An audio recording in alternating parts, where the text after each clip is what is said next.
વાત કરીએ પાટણ કલેક્ટર કચેરી ખાતે અગ્નિસ્નાન કરનાર ભાનુભાઈને વધુ સારવાર માટે મહેસાણાથી અમદાવાદ ખસેડવામાં આવ્યા છે। ઈજાગ્રસ્ત ભાનુભાઈને મહેસાણામાં ડોક્ટર કિરીટ પટેલના દવાખાને સારવાર અપાઈ છે।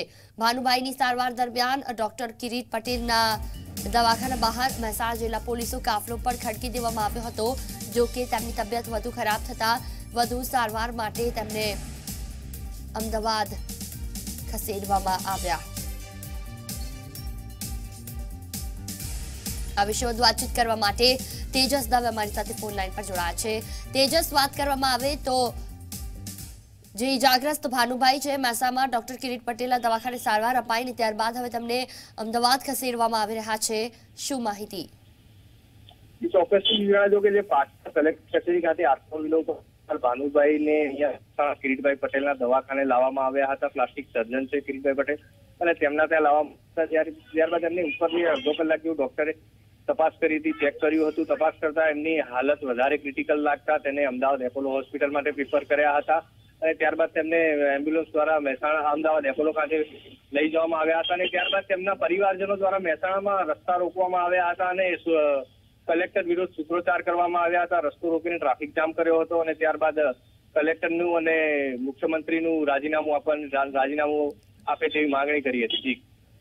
બિલકુલ, તમામ જાણકારી બદલ આભાર। તો કલેક્ટર કચેરી બહાર આત્મવિલોપન પ્રયાસ કર્યો હતો અને જમીન નિયમિત કરાવવા અંગે તેમણે આ પ્રયાસ કર્યો હતો। જો કે આ બાબતે લઈને તેમણે મુખ્યપ્રધાન અને કલેક્ટરનું રાજીનામું પણ માંગ્યું હતું આત્મવિલોપન સમયે।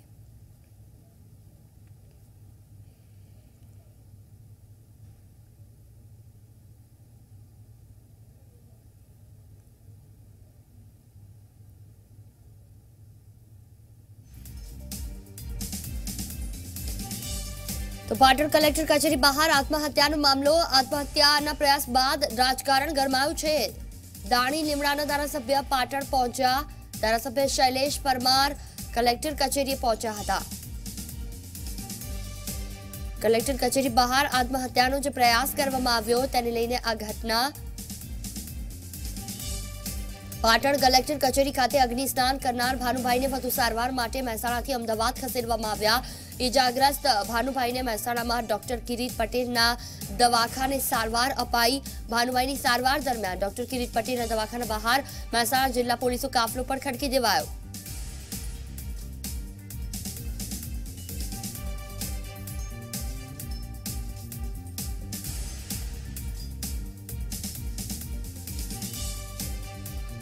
પાટણ કલેક્ટર કચેરી બહાર આત્મહત્યાનો મામલો, આત્મહત્યાના પ્રયાસ બાદ રાજકારણ ગરમાયું છે। દાણી લીમડાના ધારાસભ્ય પાટણ પહોંચ્યા છે। ધારાસભ્ય શૈલેષ પરમાર કલેક્ટર કચેરીએ પહોંચ્યા છે।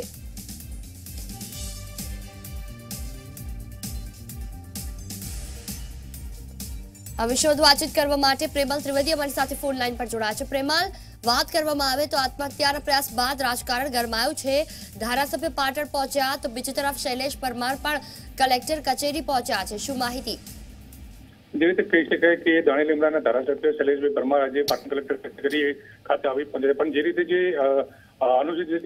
અનુસૂચિત જાતિ પરિવારના સભ્ય દ્વારા આત્મવિલોપન કરવામાં આવશે તેને લઈને રાજકીય ગરમાવો આવ્યો છે, અને થોડી જ વારની અંદર પાટણના સ્થાનિક ધારાસભ્ય તેમજ જિગ્નેશ મેવાણી, અલ્પેશ ઠાકોર સહિતના લોકો અહીંયા પહોંચે તેવી સંભાવના છે, જેને લઈને અહીંયા પાટણ કલેક્ટર કચેરી ખાતે પોલીસ કાફલો ખડકી દેવામાં આવ્યો છે। સાથે સાથે રાજકીય આગેવાનો પણ અહીંયા આવવાની શરૂઆત થઈ જવા પામી છે। જી બિલકુલ, તમામ જાણકારી બદલ આભાર પ્રેમલ।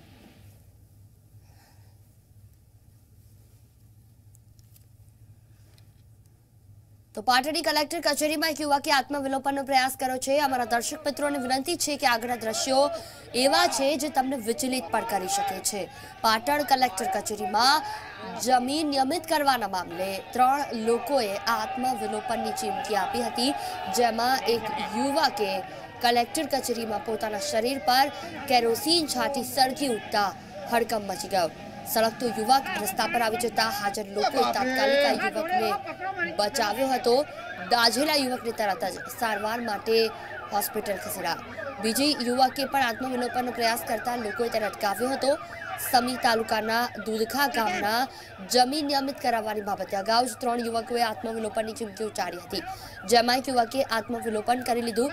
આ સમગ્ર મામલે રાજ્ય સરકારના સામાજિક ન્યાય અને આધિકારિકતા મંત્રી ઈશ્વર પરમારે તપાસના આદેશ આપ્યા. 10 દાડાથી પોલીસ ધરપકડ કરવા આવેલી દૂધખાથી પછી સમી પાટણ જિલ્લા પંચાયત ઓફિસે આવેલા તો એ કઈ કાર્યવાહી કરી નહીં. પછી શંકેશ્વર ઊંઝાના છે ભાનુભાઈ તલાટી નિવૃત્ત થયેલા માણસ એ ભેગા હતા, ફાઇલ બનાવેલી એમને પોતે હતી.